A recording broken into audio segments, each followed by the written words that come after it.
너희를 위하여 고난을 받으사 너에게 본을 끼쳐 그 자치를 따라오게 하려 하셨느니라. 아멘. 기도하시겠습니다. 참 좋으시고 사랑이 많으신 내 주 아버지 하나님, 감사와 찬양을 영광을 올려드립니다. 오늘 2023년 2월 마지막 주일 저녁 예배 강남금식기도원 베데성전 예배당에 앉았습니다. 예배를 드리고 있습니다. 오늘도 우리의 모든 예배를 받으시옵소서. 오늘도 물질도 받으시옵소서. 기도도 받으시옵소서. 그리고 우리가 이제 말씀을 받겠습니다. 받은 말씀을 가지고 저희들을 영적으로 잘 분별하여서 믿음으로 갈 수 있도록, 믿음의 열매가 풍성하게 맺어갈 수 있도록 도와주시옵소서. 들려지게 하여 주시고 깨닫게 하여 주시고, 그리하여 결단하는 시간 가질 수 있도록 도와주시고, 또 이를 통하여 기도의 문도 열려지는 역사 있게 하여 주시옵소서. 기도할 수 있게 하여 주시옵소서. 하나님 의지하게 하여 주시옵소서. 보게 하여 주시고 듣게 하여 주시옵소서. 그러다가 질병 가지고 있는 이들은 치료를 받게 하여 주시고, 근심 걱정 가지고 있는 이들에게 이르는 말씀을 통하여 위로를 받고 확신 갖고 믿음의 신뢰를 통하여 위로함을 받아 참된 평안과 위로가 넘치는 시간 되게 하여 주시옵소서. 예수님의 이름으로 감사하며 기도드리옵나이다. 아멘. 하나님의 은혜와 평강이 이 밤에도 저와 여러분이 함께하기를 주님의 이름으로 축복드립니다. 아멘. 따라서 한번 해볼까요? 너의 믿음이 어디 있느냐? 하나님께서 저와 여러분에게 물으시면 여러분은 뭐라고 답변하실 수 있겠습니까? 여러분, 우리가 믿음이라는 이 두 글자가 우리 그리스도인들의 가치관이 어떤 가치관을 가져야 하는 것은 정말 중요하거든요. 여러분, 기독교의 정체성이 완전 정립이 되어야 하는데, 그 기독교의 정체성 가운데 이 믿음이라는 그 정체성이 내가 그 가치관 어떤 거 가치관에 따라 달라지거든요. 여러분, 한번 제가 여쭤볼게요. 여러분, 신앙생활하는 것이, 믿음으로 가는 것이 평탄한 길만 있을까요? 아니면 고난과 시련의 길만 있을까요? 스스로에게 물어보십시오. 근데 어떤 사람들은 하나님을 믿고 주님을 믿고 믿음으로 가면 평탄 길만 있을 거라고 생각하거든요. 사실 그건 믿음의 길이 아닙니다.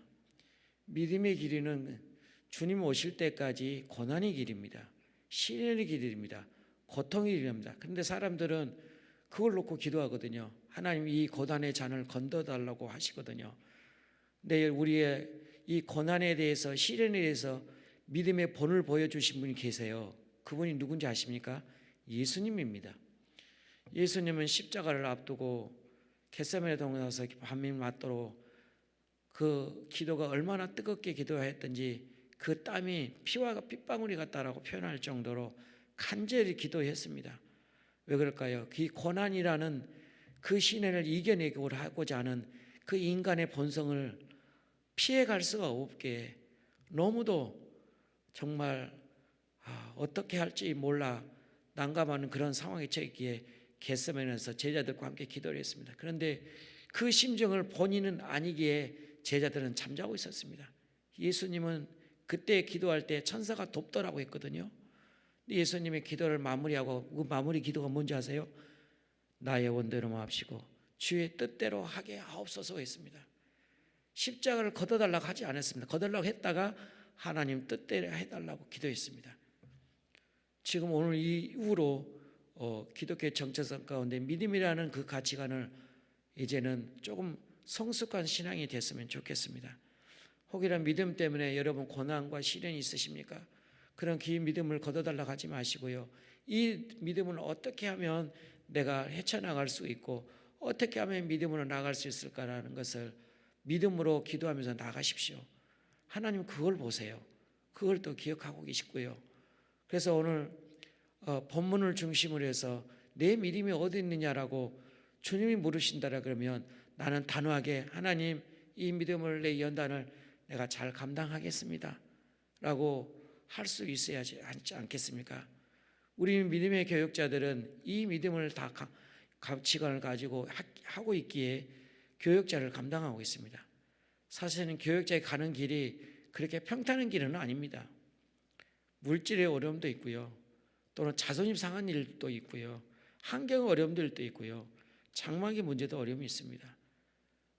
여러분들은 물론 차이는 있겠지만 물질에 있는 부분에서도 우리 많은 연단과 많은 시련을 받고 있거든요. 교육자들은요. 그럼에도 불구하고 거기에 대해서 논하지 않습니다. 물질을 풍성해 주세요라고 기도를 하지 않습니다. 하나님 주신 대로 감사하고 그냥 주어진 대로 우리는 하고 있거든요. 그래서 저희들은 물질의 풍성함을 달라고 이렇게 기도하기보다는 하나님의 물질에 어려움이 없도록 그대로 풍족하지 않지만 그러나 먹을 수 있도록, 여러분이 잠언서를 보시면 마지막 장의 부분에 가서 잠언이라는 아굴의 잠언서가 있거든요. 나머지 다 솔로몬의 잠언이지만 아굴의 잠언서가 마지막 부분에가 있어요. 근데 아굴이 뭐라고 기도했는지 아세요? 하나님, 기도할 때 부하게도 마옵시고 가난하게도 마옵시고 또 없게도 합시 말고. 왜 부하게도 말겠까요? 혹이라도 내가 부하여서 하나님 없다 할까 봐 두려워서 부하게도 마옵시고 또 가난하게 마옵시고. 그러면 가난을 인해서 혹시라도 내가 범죄할까 봐 죄를 질까 봐 하나님을 외면할까 봐 그래서 가난하게 좀 마옵시고 내가 주신 대로 감사하면 살겠느냐라고 아굴의 잠언은 그렇게 결론을 내리거든요. 그래서 2023년에는 이러한 믿음의 가치관이 좀 정립이 됐으면 좋겠습니다. 그래서 여러분 오늘 본문을 보십시오. 오늘 누가복음 8장에 예수님의 제자들과 동행하는 삶이었거든요. 예수님의 사람들은 많이 공생에 시작하면서 많은 사람을 따라다녔습니다. 병든 자도 치료했고요, 가난한 자들에게도 따라왔고요, 과부도 따라왔었고요, 어린아이도 따라다녔습니다. 남녀노소를 막론하고 하나같이 예수님을 따라다녔습니다. 왜 예수님을 따라다녔을까요? 하나같이 예수님이 가시는 곳은 소경이 된 자가 눈을 떠는 기적이 있었고요, 또 못 걷는 자들과 걸어가니 있었고요, 또 하나님에게 오병이의 기적도 나타냈었고요, 바다에서도 있는 떠다니는 것도 경험을 했었고요. 이러한 주님의 기적들을 많이 했었습니다. 근데 요한복음 6장에 가면은 예수님을 따랐던 사람들이 떠나는 장면이 나와요.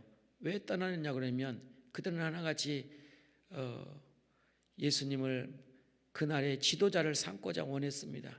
이분인만큼만 있으면은 우리 이 땅에 살아가는 먹을 것, 입을 것, 생활하는 데는 지장 없겠다, 어려움 없겠다, 핍박이 없을 거라고 그렇게 가지고 있던 것이 그들의 가치관이었습니다.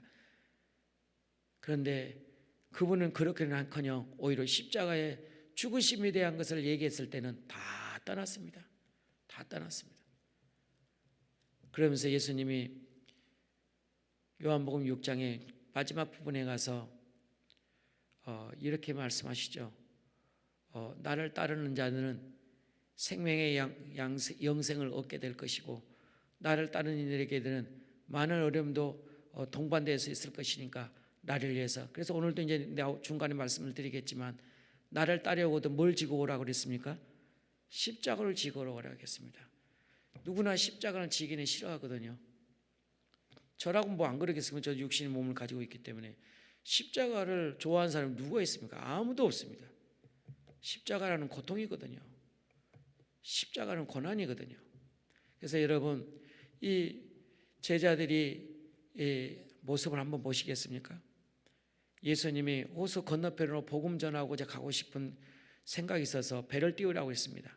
그래서 배를 타고 가는 도중에 큰 풍랑을 맞았습니다. 왜 풍랑이 왔는지는 이유는 설명이 안 돼 있습니다. 중요한 것은 풍랑이 왔다는 겁니다. 여러분 우리 일상생활 가운데도 풍랑이 있습니다. 질병에 대한 풍랑도 있을 수도 있고요, 또 재물에 대한 풍랑도 있을 것이고요, 형제의 관계에서도 풍랑이 있을 거요. 정말 사람이 살고 있는 그 현장에는 많은 풍랑들이 있습니다. 풍파가 있습니다. 근데 믿음 있는 사람은 어떻게 견디냐는 것은 너무 중요하거든요. 근데 제자들 어떻게 하고 있었어요? 두려워했습니다. 그래서 예수님을 막 깨워요. 예수님 살려주세요, 살려주세요. 근데 그들은 예수님이 물 건너온 것도 봤습니다. 수제자들입니다. 예수님의 제자입니다. 가르침을 받았던 사람입니다. 양식이 없는 곳에서 광야의 들판에서 양식을 5,000명이 먹을 수 있는 능력도 있었습니다. 봤습니다. 다. 그런데 큰 풍랑을 만나자더니 예수님께 빨리 살려달라고 온 겁니다. 그래서 눈을 떠서 파도를 소리치니까는 그 풍랑이 잔잔해져 버렸어요. 그러면서 예수님이 하신 말이 오늘 본문에 뭐라고 그래요? 너희 믿음이 어디 있느냐? 그러면서 또 더 재밌는 거 그 아랫자리 보면 뭐라고 그래요? 이가 누구기에 이 자연도 멈추게 하느냐? 그러니까 이들은 믿음이 없었던 거예요. 하나님의 참 신이신 성육신하신 예수님이 된 것은 몰랐던 거예요. 그러니까 아직 믿음이 연약했던 것이죠. 이제 그 왜 예수님이 제자들의 그런 믿음을 가르치시고자 한 뜻에 대해서 그의 삶의 여정을 그들에게 보여줬던 겁니다. 자, 이런 내용들이 오늘 두 번째 베드로 전서에 가서 어떤 내용일까요? 베드로는요, AD 64년도에 기독교인들이 핍박이 시작했었는데요. 그 박해가 이루만을 썼습니다. 그때 정권을 로마 황제가 네로였습니다.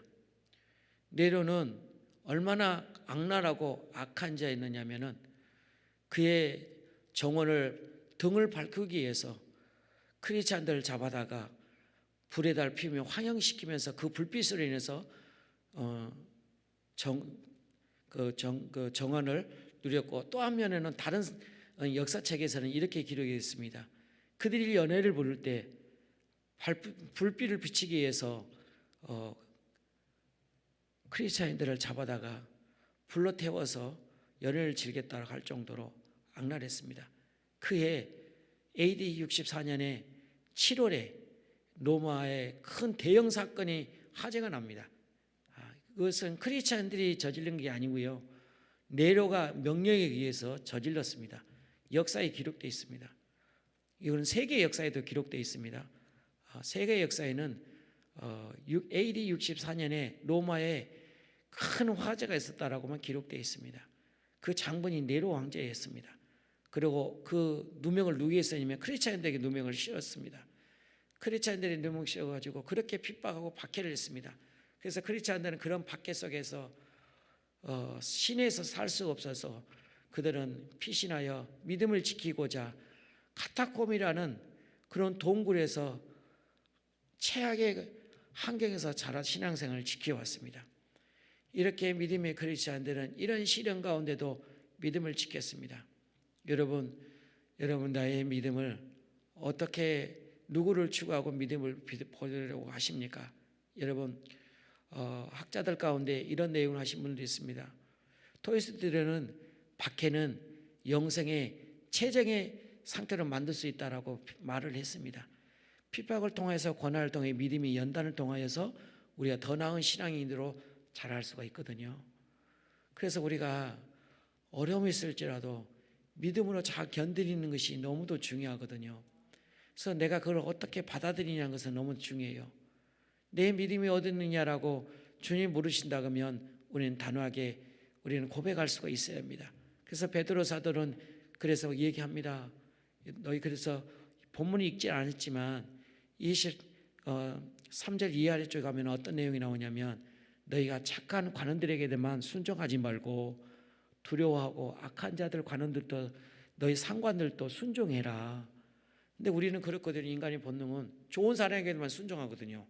나를 어렵게 하고 괴롭게 하는 사람들은 그 이는 이대로 그렇게 하는 것이 우리 인간의 본능이거든요.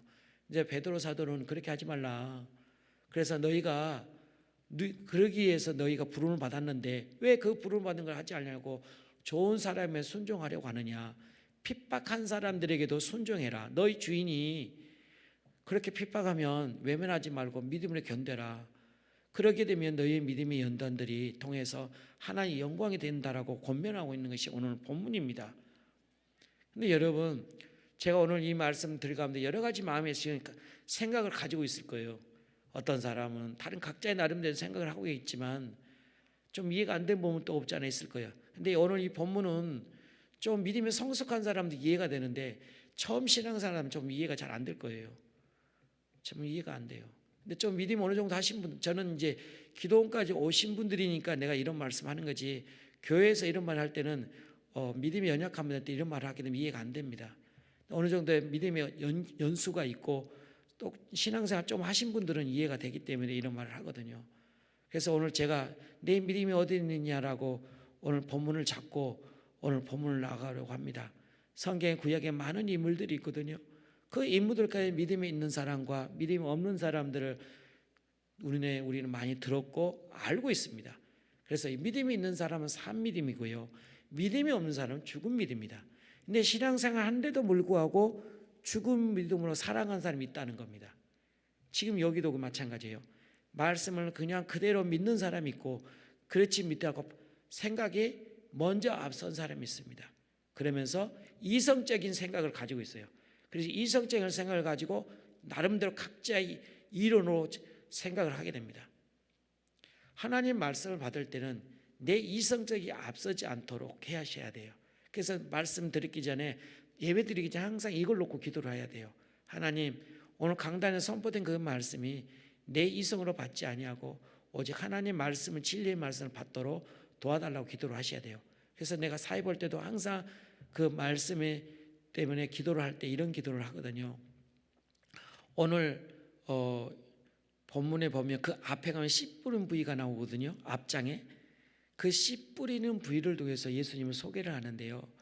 어느 하나는 돌짝밭에 떨어졌고 가시에 떨어졌고 또 길가에 떨어졌다고 했습니다. 오늘 주일 오전에도 강사 목사님 말씀하셨어요.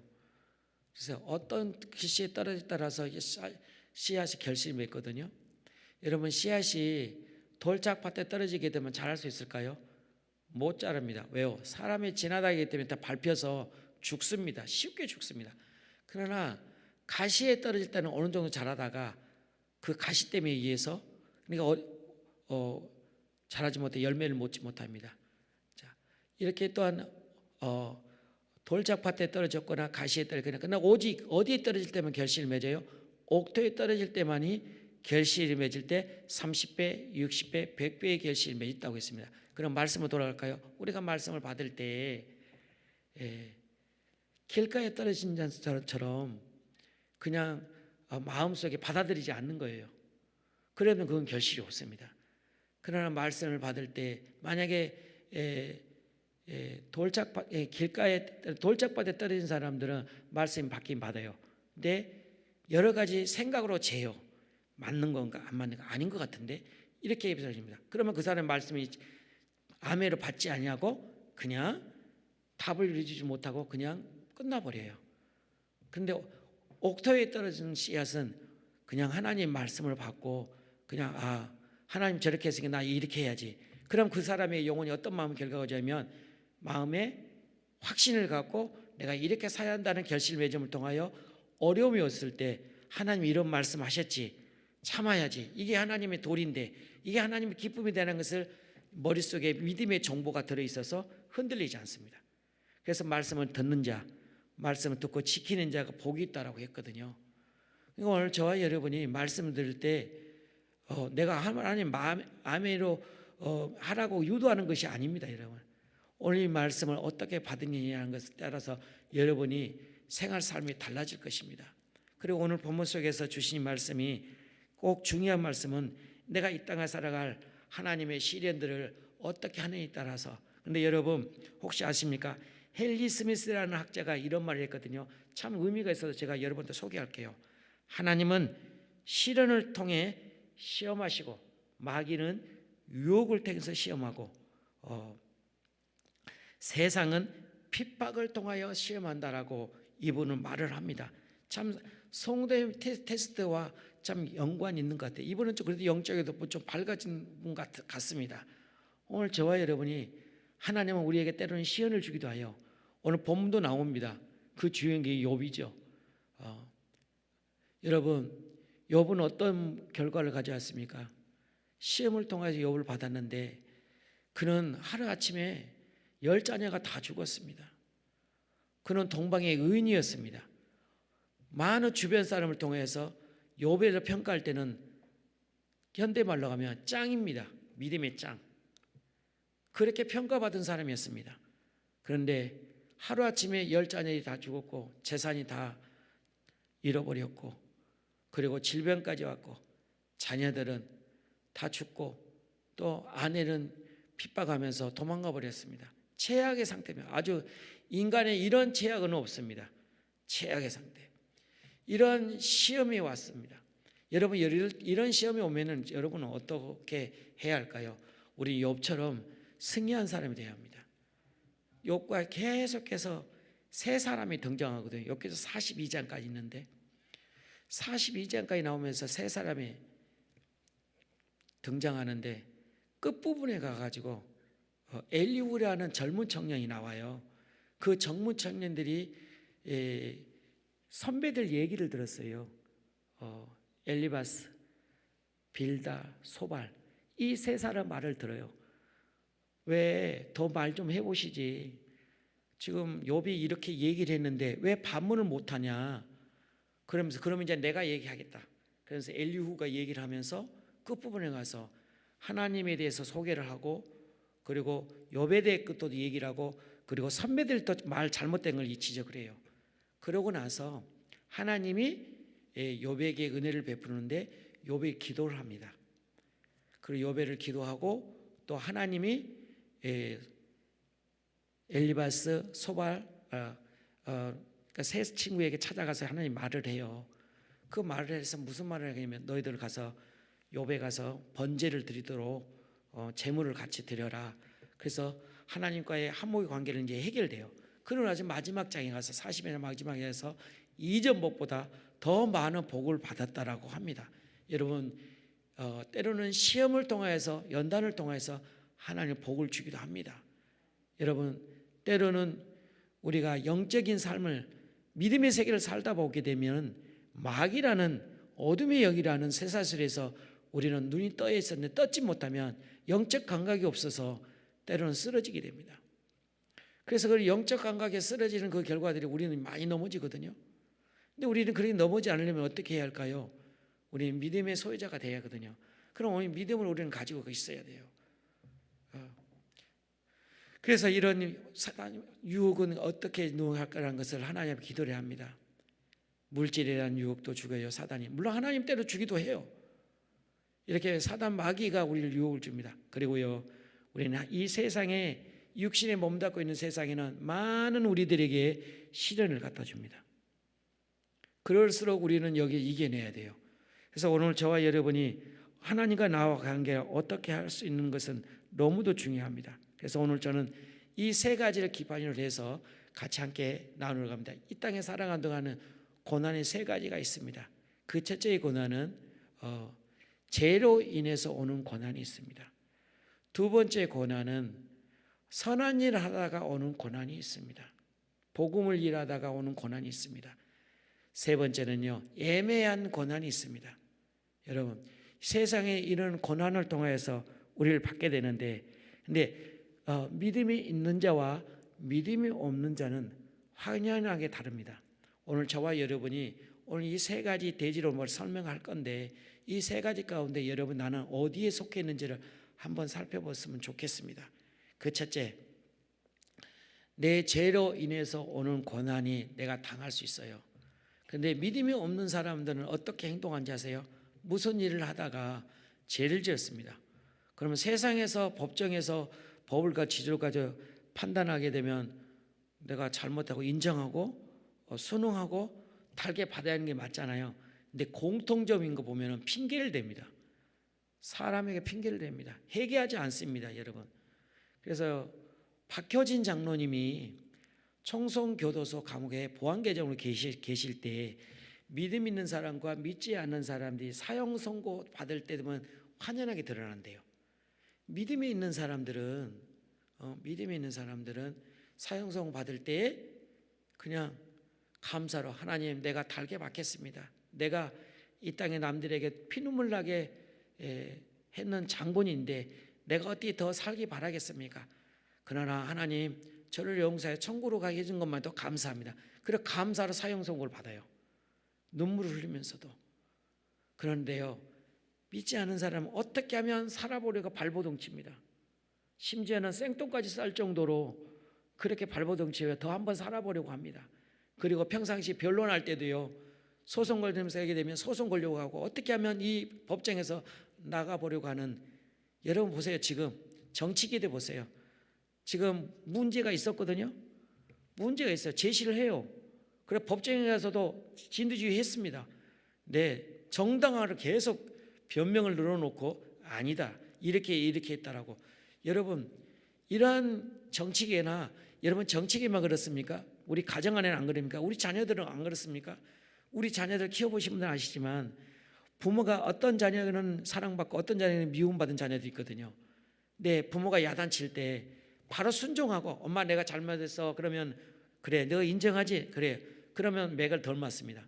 그러나 이유를 들여대는 아들은 엄마가 화가 더 나가지고 화 풀릴 때까지 때립니다. 그게 인간의 그런 세계거든요. 여러분 믿음 있는 사람과 안 믿는 사람 똑같습니다. 근데 믿음 있는 사람은 어떻게 해요? 바로 순응합니다. 그리고 자기가 받은 것에 대해서 바로 인정하고 더 이상 순응하지 아니고 내가 잘못했다는 걸 인정한 겁니다. 두 번째요. 여러분 복음을 일하다가 선한 일 하다가 때로는 어려운 일 당할 수도 있어요. 그러면 여러분 믿음 있는 사람은 어떻게 해야 할까요? 선한 일 하다가 어려우면 오늘 여러분 베드로전서 2장 20절에 말씀하고 있습니다. 뭐라고 20절 한번 볼까요? 다 같이 제가 봉독해 드리겠습니다. 죄가 있어 매를 맞고 참으며 무슨 칭찬이 있으리요? 그러나 선을 행함으로 고난을 받고 참으면 이는 하나님 앞에 아름다우니라라고 말씀하고 있습니다. 여러분 믿음의 복음 일하다가 선한 일하다가 얼마나 핍박받는 사람 많은지 아십니까? 사도행전을 보게 되면 5장 40절이 42절에 오게 되면 그들이 옳게 여겨 사도들이 불러들여 채찍질하며 예수의 이름으로 말하는 것을 금하고 놓으니 사도들은 그 이름을 위하여 농욕받은 일에 합당한 자로 여기심을 기뻐하면서 공회 앞에 떠나니라. 그들이 날마다 성전에 있는 집에 있든지 예수는 그리스도라고 가르치는 것과 전도하는 길에 그치지 아니하더라 라고 했습니다. 사도 바울은 어떠한 어려움이 있어도 견뎠습니다. 여러분 선한 일 하다 보면 때로는 어려운 일이 있습니다. 여러분 제가 아는 분들 중에 참 저는 젊었을 때 이해를 하지 못했어요. 참 그분은 과부인데 제 목에서 있었던 사건이거든요. 가슴이 너무 아파요. 제가 그때 23살이었거든요. 그때 교회 이제 목사님께서 남편을 사별하고 세 자매를 키우는데 너무도 힘겹게 살아요. 보험사를 하셨어요. 생활하는 게 늘 어려운. 그래서 목사님이 그분을 너무도 믿음도 기이 보고 그래서 그러지 말고 주의를 해라. 주의를 하라면서 전도인으로 쓰셨어요. 근데 전도인으로 쓰는 거 전도인인지 뭔지 아시죠, 여러분? 그러니까 교회 출근해서 전도하러 다니는 거예요. 이제 그리고 주일날은 안내도 봉사하고 이렇게 하는 거거든요. 그리고 전도자들을 관리하고 그런 일을 하는 게 전도인이거든요. 물론 생소한 분도 있겠지만 그런 역할을 하거든요. 그러니까 전도사 교육자 역할을 하는 겁니다. 평신도가요. 그러니까 단지 신학을 공부 안 하고 그냥 평신도지만 그냥 복음을 전할 수 있도록 그냥 교회에서 전도인으로 칭명해서 전도자로서 이렇게 쓰거든요. 그런데 저희 모교에서는 매년마다 여름 신년성회와 여름 산상성회와 또 겨울 성회가 이렇게 꼭 3번이 있거든요. 그날 여름 성회를 경기도 광주로 모 기도원에 가서 산상성회 하고 있었던 중이었습니다. 어떤 이유인지는 모르겠지만 무단횡단하다가 차에 치여서 돌아가셨어요. 직사에서 그 자리에서. 그럼 그 세 자녀를 누가 키워요? 그럼 주변 사람을 볼 때 뭐라고 얘기할까요? 아니 예수 믿는 사람이 저렇게 열정으로 신앙생활 하신 분인데 왜 저분에게 저런 어려움을 줄까? 그렇게 생각할 수도 있거든요. 저는 그렇게 좀 이해가 좀 안 됐어요. 하나님 저렇게 충성한 사람 왜 데려가셨어요? 근데 목사님이 설교에 사람이 수완이 되고 하액전에 데려간단 말이 있다고 그런 말씀을 하셨어요. 하나님이 그 사람의 더 나은 열매를 맺기 위해서는 지금이 족하니까 또 나은 일보다는 지금이 가장 그의 믿음의 성과가 좋기 때문에 이 이상을 더 나아가게 만드니까 여기서까지 너는 수완이 여기까지라는 해서 하나님 불러갔다는 얘기를 하시더라고요. 이해가 안 됐습니다. 저는 그 부분에서. 그리고 또 하나 있습니다. 부목사님입니다. 부목사님이 6살입니다. 저희 교회가 상가교회거든요. 다능이 나중에 부흥돼 가지고 이제 지하에다가 47m짜리 아마 저쪽 길이까지 하면 된 것 같아요. 그래서 뚫어서 두 주택을 사가지고 상가에까지 도로변에서까지 쭉 파가지고 거기서 터가지고 교회를 이제 대성전을 지었거든요. 이제 아이들은 어른들과 예배를 안 드리고 유아실에다가 맡겼거든요. 근데 아이가 왜 그걸로 어떻게 해서 올라간지 모르지만 사실 1m 정도 되거든요. 근데 6살짜리가 거기 올라간 거예요. 창문이 조금 열려졌던 것 같아요. 그리고 열고 거기에서 떨어졌어요. 그래서 즉사했어요, 이 아이가. 목사님이 부목사님입니다. 그 부목사님 직장 생활하다가 목사님 순종함으로 이제 목사하지 그러면서 너 사명자야 그러고 부르고 순종함으로 왔거든요. 대한항공 기술자예요. 그런데 목사님이 순종함으로 온 거예요. 그걸 다 직장 놓고 복음 전하다가 그런 일이 생겼어요. 여러분 신앙생활 하다 보면 때로는 이런 일이 생길 수 있습니다. 여러분 믿음 생활 하다 보면 어려운 일이 생길 수도 있거든요. 그러나 때로는 원망도 나올 수도 있어요. 절대 여러분 이런 데서 시험 들지 마세요. 오늘 사도 바울 봐보세요. 사도 바울은 감옥 때문에 그 복음 전하는 것 때문에 감옥에 들어갔습니다. 다른 서신에 보면은 수없이 매도 맡겨요. 돌로 맞기도 하고 심지어는요 사도 바울 죽이려고 40여 명이 동맹하고 죽이려고 잠복까지 할 정도로 그를 위협하려 겪었습니다. 그런데 그는 하나같이 두려워하거나 염려하지 않았습니다. 그는 오히려요. 그는 어떻게 했냐? 사도행전 16장 25절에 보니까 바울과 실레가 어떻게 앉아세요? 낙심하거나 좌절하거나 하나님 저에게 왜 이런 어려움을 주어요? 그러지 않았습니다. 어떻게 한 줄 아세요?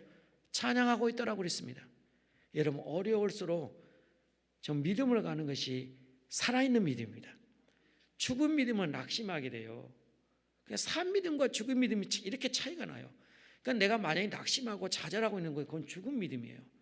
산 믿음이라면 일어서야 돼요. 하나님이 어떤 하나님일까요? 하나님이 그러면 그런 어려운 공경에 빠지는 사람들을 그냥 내버려 둘까요? 아니요. 하나님 반드시 그에 대한 대가를 하나님 주세요. 생명의 면류관, 영광의 면류관, 의의 면류관, 영화로운 면류관은 그에게는 받습니다. 왜? 주의 복음 전하다가 수고했길래. 그리고 여러분 믿음 때문에 기도하러 가다가 어디 가다 무슨 일이 생겨요. 하나님 나에게 무슨 일 때문에 이런 일을 줬죠? 절대 그러지 마세요. 그냥 그러려니. 무슨 말인지 아시죠? 그러려니. 이게 제일 좋은 방법이야. 저는 그래서 충청도풀 되게 좋아해요. 그러시오? 그게 너무 좋아. 그러려니. 그냥 그래 돼요. 너무 좋아. 저희 본적이 천안으로 돼 있어요. 사실 본적이 아닌데.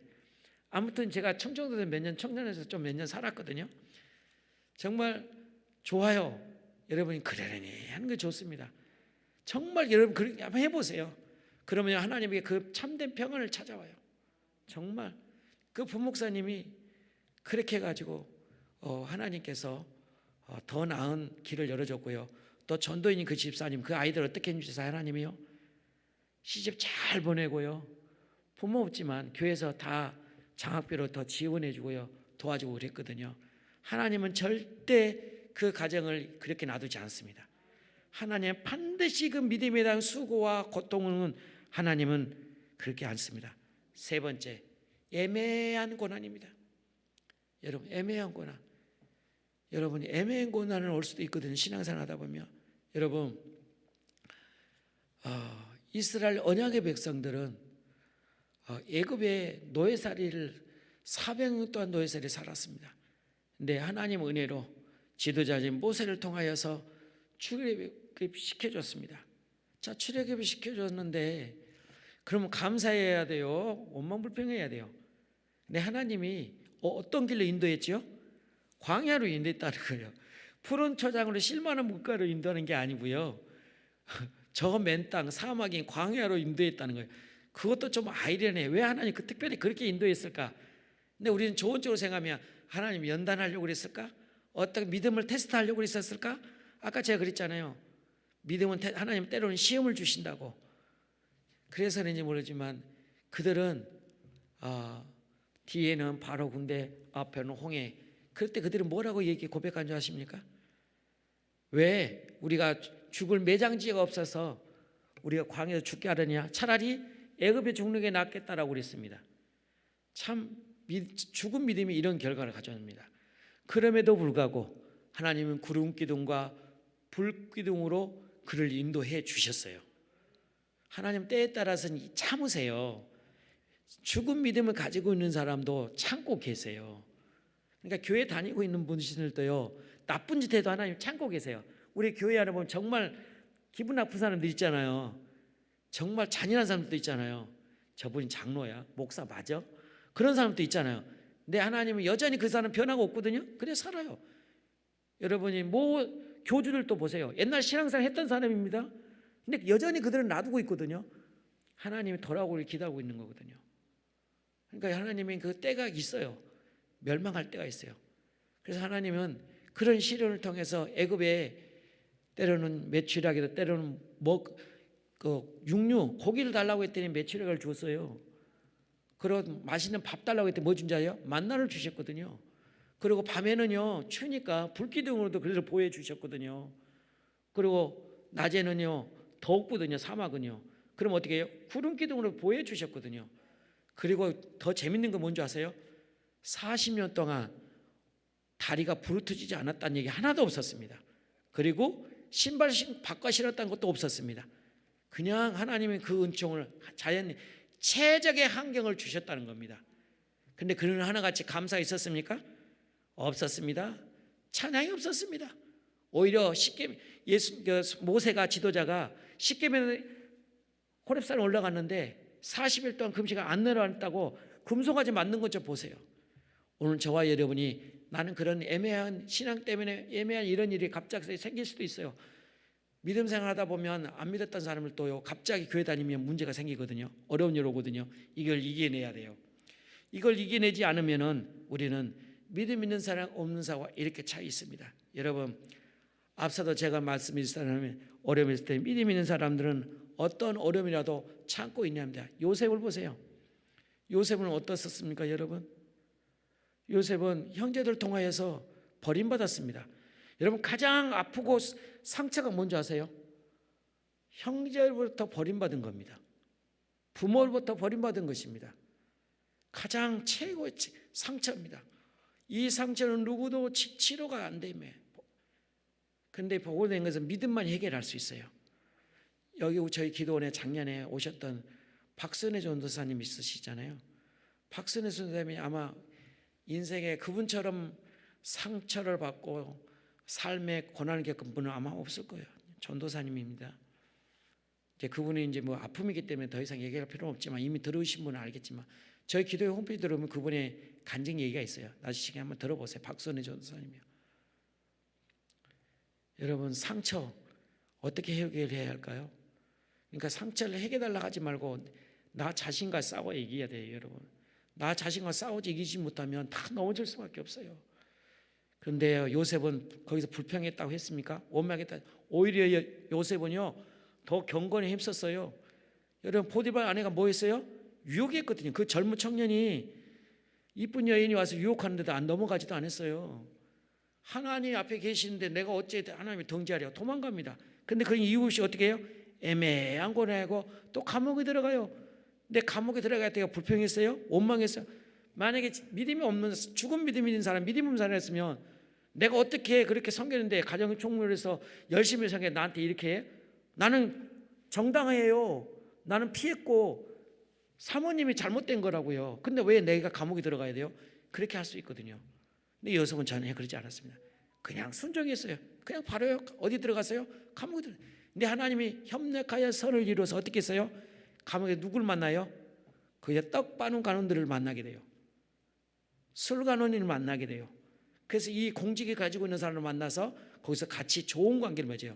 그리고 그들은 다 풀려서 나오고 어떤 사람 죽고 꿈에 해몽해 줬고 결국은 거기에 또 같이 또 제수의 관수가 다 돼요. 얼마나 열심히 했으면 섬겼으면 믿음 생활 했었으면 거기서 제수에도 또 최고의 누려요. 이렇게 애매한 신앙생활의 고난 이런 일을 오는 경우가 있어요. 요셉은 절대 그런 일을 잘 안 했습니다. 여러분 다니엘은 어때요? 그는 잘못한 거 없어요. 선조들이 죄를 지어서 하나님 앞에 버림받아가지고 밤에는 포로가 돼가지고 잡혀간 것밖에 없어요. 그런데 그는 잡혀가는 것에 대해서 원망했어요? 안 했거든요. 심지어는요, 그 느부갓네살 왕이 좋은 음식을 주었음에도 불구하고 어떻게 했어요? 안 먹었거든요. 근데 만약 왕의 음식을 주었음에도 안 먹었다는 것은 뭐예요? 반역죄거든요. 바로 죽습니다. 근데 그 죽음에도 두려워하지 않냐고 다니엘은 먹었더라 안 먹었더라? 안 먹었더라. 그럼 풀못에 들어가도 죽었더라 안 죽었더라? 안 죽었습니다. 사자굴에 들어갈 때도 죽었더라 안 죽었더라? 안 죽었습니다. 믿음 안에 있는 사람, 산 믿음 가지고 있는 사람, 믿음 있는 사람은 죽어요 안 죽어요? 안 죽습니다.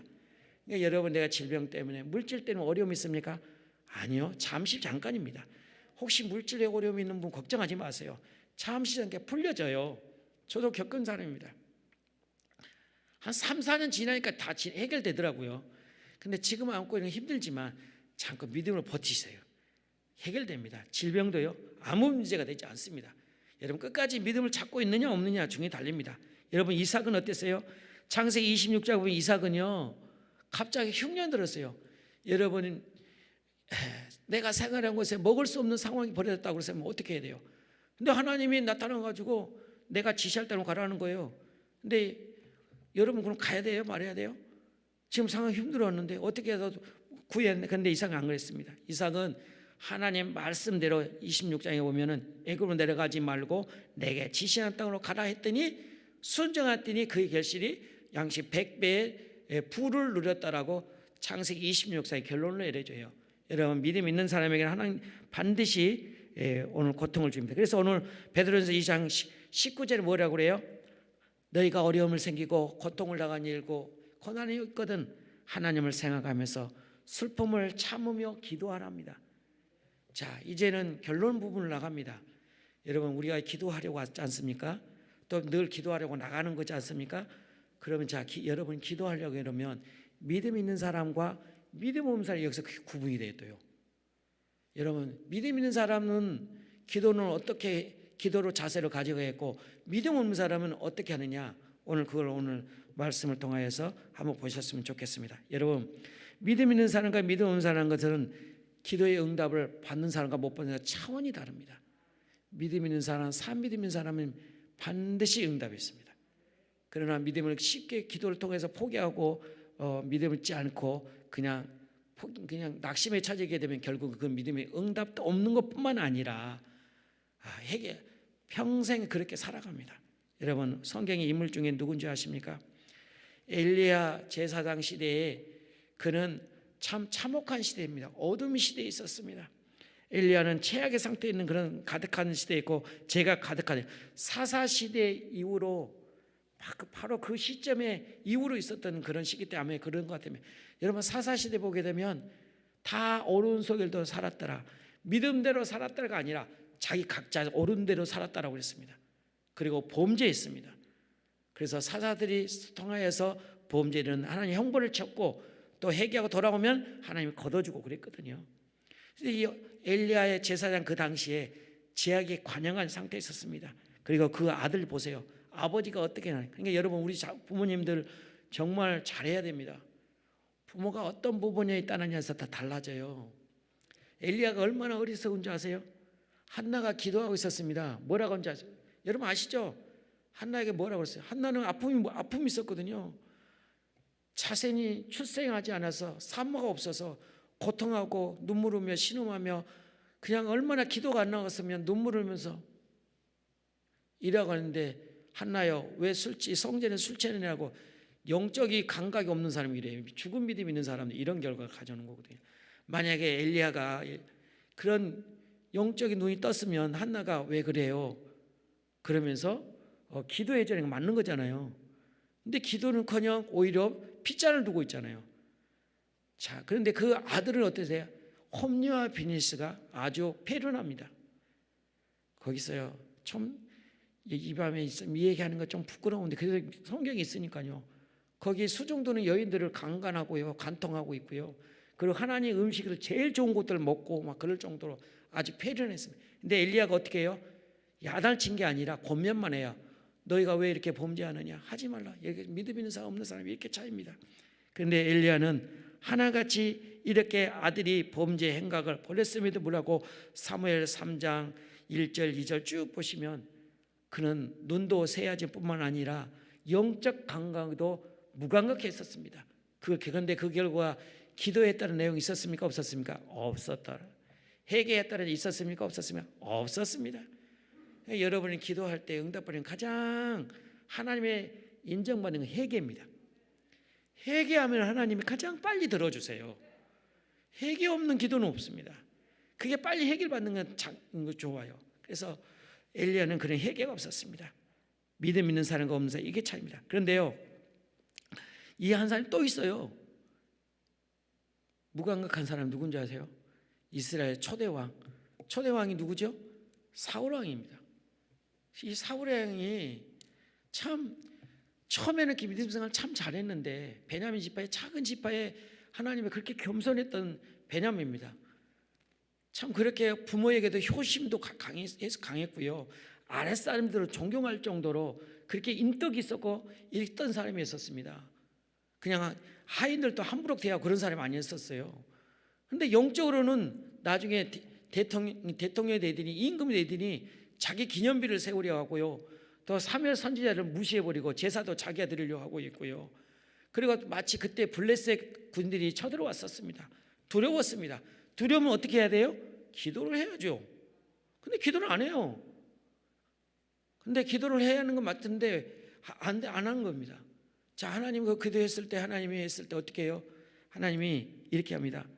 사무엘상 28장 6절 7절 보면 사울이 여호와께 묻자오되 여호와께서 꿈으로도 운림으로도 선지자로도 그에게 대답지 아니하시므로 사울이 그 신하들에게 이르되 나를 위하여 신접한 여인을 찾으라. 내가 그리로 가서 그에게 물으라. 여러분, 하나님 응답 안 되면은 그냥 포기해야 됩니까? 어떻게 해야 돼요? 빨리 답변 주세요. 어떻게 포기해야 돼요? 근데 사울왕은 포기해버렸습니다. 그래서 누굴 찾아가요? 무당에게 찾아간 거예요. 말이 돼요, 그게? 선민인 백성인 초대 왕이, 하나님을 섬기는 왕이 하나님 응답 안 준다고 신접하는 여인 무당에게 가면 돼요? 안 되는 거거든요. 산 믿음과 죽은 믿음 이 차이입니다. 여러분, 저와 여러분은 절대 포기하지 마세요.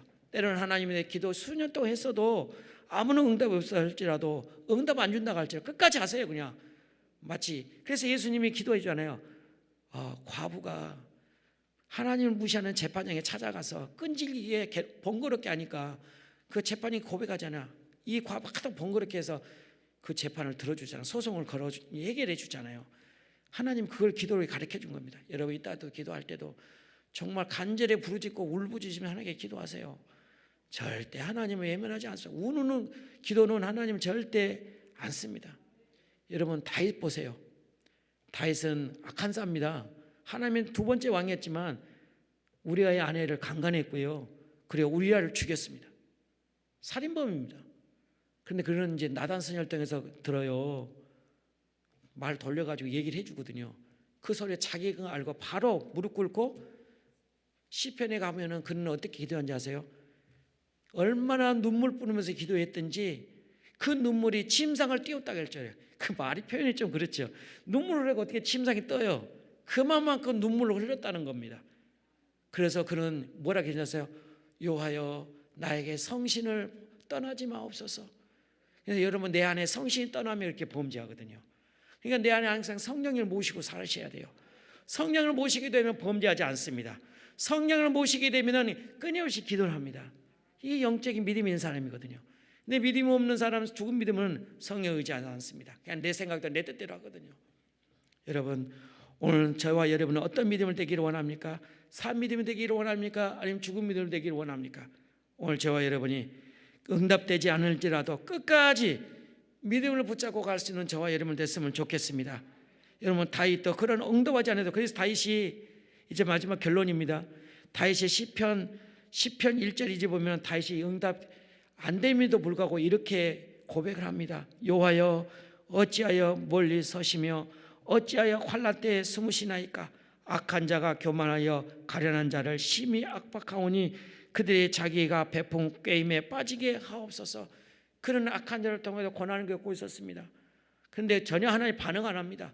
그래서 그는 끊임없이 기도합니다. 시편 13편 1절 6절에 보면은 그는 끊임없이 주님을 찾으며 기도될 때까지 기도하는 보십니다. 자, 보십니다. 여호와여, 어느 때까지 날 영원히 잊으시나이까? 주의 일글을 나에게서 어느 때까지 숨기시나이까? 나의 영혼이 번민하고 종일토록 마음이 근심하기를 어느 때까지 하오며 내 원수가 나를 치며 자랑하는 일을 어느 때까지 하리이까? 여호와여, 내 하나님이여, 내 생각하사 응답하시고 나의 눈을 밝혀소서. 두렵건대 대적들을 기뻐할까 하나이다. 나는 오직 주의 사랑을 의지하여 싸우니 나의 마음은 주의 구원을 기뻐하리다. 내가 여호와를 말미암아 찬송하리니 내가 주께 대은덕을 베풀어 달라고 기도합니다. 응답하지 하나님 하난다 할지라도 끝까지 하나님 응답하고 믿고 나가. 그래서 이사야 55장 6절에 이렇게 우리에게 말씀해 주었거든요. 너희는 여호와를 만날 때 찾으라. 가까이 계실 때 나를 부르라. 언제요? 지금 이 시간. 여러분, 지금 이 시간, 지금 믿음을 깨달을 때, 내가 산 믿음인가 죽음인가 깨달을 때, 지금 이때 보라, 지금이 구원할 때요, 은혜 받을 때요, 하나님께 말씀하십니다. 그래서 오늘 보면 19절에 뭐라고 그래요? 부당의 고난을 받아도 하나님을 생각하며 슬픔을 참으며 이는 아름다우니 하나님께 산 믿음으로 살라고 말해주고 있습니다. 기도도 마찬가지입니다. 여러분, 오늘 저와 여러분이 각자의 마음속에 가지고 있는 그 믿음을 지니고 있어야 하지 않겠습니까? 여러분, 토스토이가 이런 말을 했습니다. 우리는 각자의 마음속에 그리고 이 세계 속에 있는 선함이 실현되리라고 믿어야 합니다. 믿음이야말로 선한 실현될 수 있는 최고의 조건이기 때문에 그는 이렇게 말을 하고 있습니다. 여러분, 이 연단과 어려움과 시련과 고난이 있을 때 진정으로 믿음이 보여줄 때라는 겁니다. 여러분, 어떻게 하나님께 믿음을 보여드리길 원합니까? 고난의 때입니다. 시련의 때, 아플 때, 상처 있을 때, 그때 믿음으로 보여줄 때가 믿음입니다. 하나님 나한테 우리가 믿음을 보여달라고 이렇게 하시잖아요. 그런 평범할 때 그 믿음이 아니에요. 그거는 그냥 평범한 거죠. 믿음은 정말 어려울 때 나타날 때 그게 진정한 믿음이거든요. 여러분, 하나의 예가 있어서 저는 소개하고 마치려고 합니다.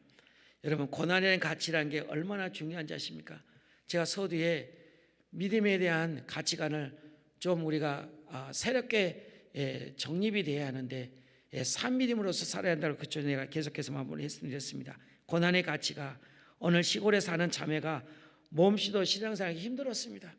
신앙생활 자체가 마음 자체가 부담스럽기도 하고 정말 때로는 믿음을 저버리고 갈까라는 그런 걱정도 없지 않아 있었어요. 너무도 신앙생활이 힘들었어요. 그래서 주여 너무도 힘듭니다. 주여 너무도 힘듭니다. 이렇게 말할 정도로 그는 힘들었습니다. 그래서 어느 날 그는 꿈을 꾸는데 그녀가 커다란 십자가를 질질 끄고 가고 있었습니다. 그때 예수님을 만나서 이렇게 얘기를 합니다. 주님, 너무 힘들어요. 신앙생활이 너무 고통스러워요. 주님이 목수이시자니까 이 십자가를 좀 잘라주세요 라고 그 자매는 꿈에서 얘기를 했습니다. 목수이신 예수님은 주님을 빙그레 웃으면서 그 십자가를 잘라주셨습니다. 이 십자가를 잘라다는 내용이 세 번이나 반복해서 얘기를 합니다. 한결 가볍고 편안한 듯 하였습니다. 근데 갑자기 눈앞에 요단강이 보이기 시작하였습니다. 뒤에 어떤 다른 사람들은 커다란 십자가를 강을 타에 놓더니 그 십자가가 다리를 삼아 하늘로 올라갔다는 것이 그의 꿈이 얘기입니다.